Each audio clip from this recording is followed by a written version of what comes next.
I'm Robin and I'm the General Director of ETO, and I wrote the libretto for TUTANKHAMUN'S shoes. TUTANKHAMUN'S shoes is set at the time of Tutankhamun's life and his death. He lived a very short life, and it's also set in the 1920s when his tomb was rediscovered. When I found out that in Tutankhamun's tomb, along with all the rest of the gold and treasure that was buried with him, were lots and lots of pairs of sandals, and the sandals were specially designed for his feet.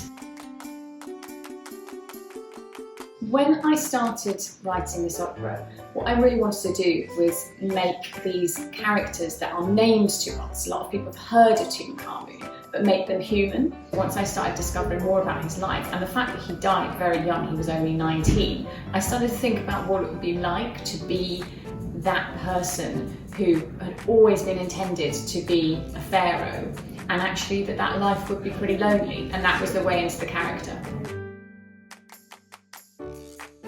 The difference between, say, writing a play and writing an opera is that mainly you're collaborating with a composer. For Tutankhamun's shoes, I was working with this amazing composer called Rosabella Gregory. And so what that means is I would write some words, I'd maybe write the first verse of a song and I'd send it to her, and then sometimes she'd send back little bits of music which would then inspire me to write the rest of the song. And the other thing is that you need to think all the time about what it's going to be like to sing. So you use fewer words, you maybe use words that rhyme, but you also think about the vowel sounds and how that will sound when singing. And sometimes you think about, oh, I want to create a really beautiful, smooth line, so you use lots of open vowels. Or if you want to use something really rhythmic, then you use lots more consonants, and you think about how that's going to create a percussive sound. It's great because you have this whole additional way of communicating the story in addition to just the words. So I have written a libretto for an opera for young people before, and it's based on a picture book.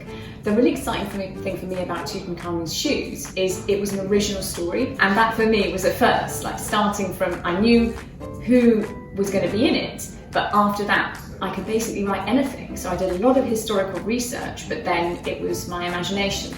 So before, when I've done things, I've always been working inside of the structure of a story that was already written, but this was a real first for me in terms of making up my own story.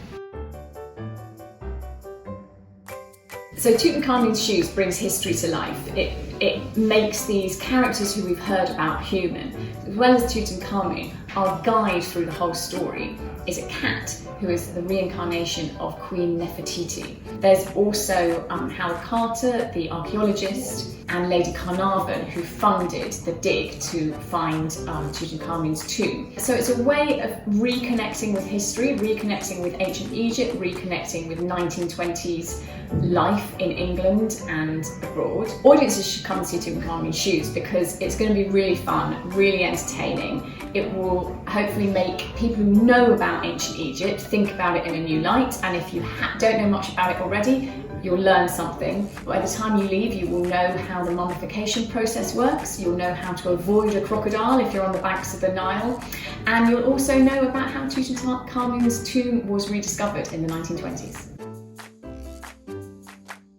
Fun, surprising, and moving.